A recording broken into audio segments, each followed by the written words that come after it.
Now, for the stock brawl every Tuesday at this time, we'll be zeroing in on one stock with two guests, one on the bull case, one on the bear side of the company. Today, we take a look at Citigroup. Year to date, the stock is up more than 13% year to date. But if you look at a three-year picture, this company has lost 92% of its value.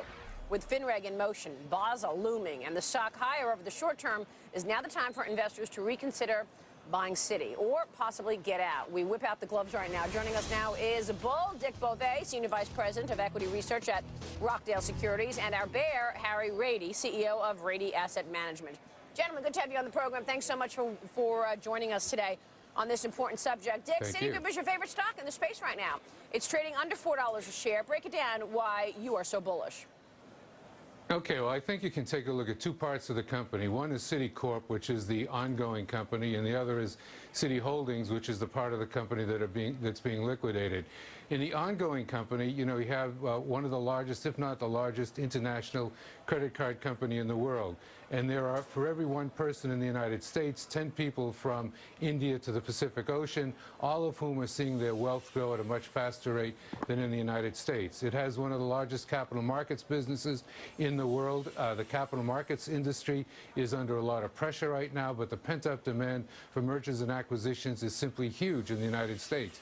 It also has one of the largest, if you will, payment services businesses, again, in the world. It is the primary source of, if you will, payment services for the Fortune 500. Again, a business which will expand as the world economy expands. On the other side, with Citi Holdings, you have a bunch of assets which a couple of years ago people thought had no value whatsoever. And now, all of a sudden, we have the Smith Barney portion, 49% ownership, which has value. We have ownership in Primerica, which has value. Commercial credit is likely to be spun off at some point in the next 12 months. It will have a great deal of value, so that the underlying asset values in the company all of a sudden are greater than the reported book value. The operating businesses of the company have an unusually positive outlook for the future.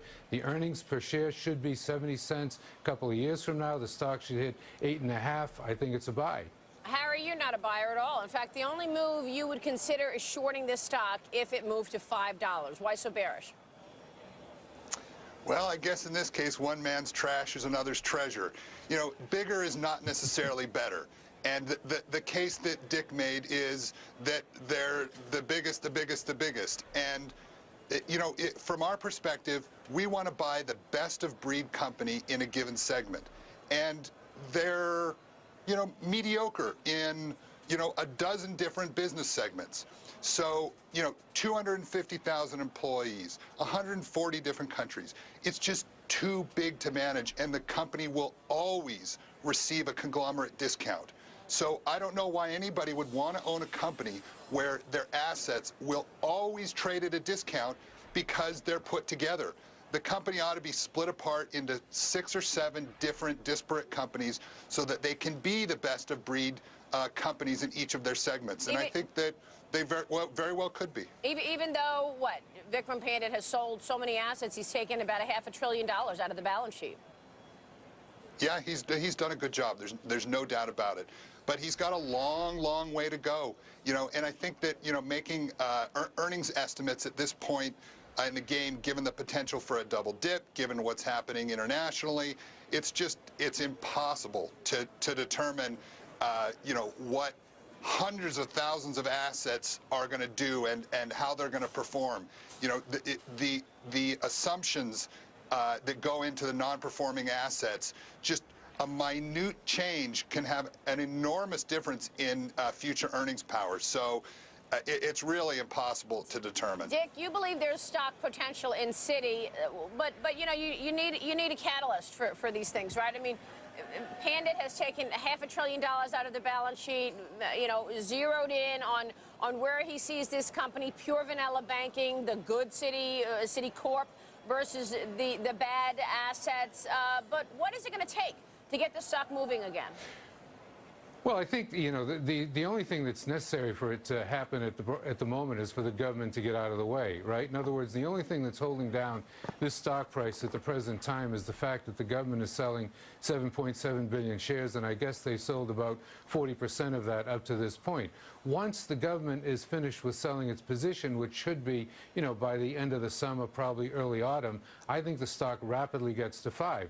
And remember, you know, Citigroup has already been broken up. It's already been split down to those businesses where it has a substantial competitive advantage. And those businesses are starting to generate decent earnings. If you take a look at Citicorp, at the earnings that you'll see in this quarter, certainly for the overall company, Citigroup, the earnings will be unimpressive. But if you get rid of, if you will, what they're selling, which they will get rid of over the next 2, 3, 4 years, and you're left with what is now Citicorp, you know, you do have earnings, and the earnings are moving higher.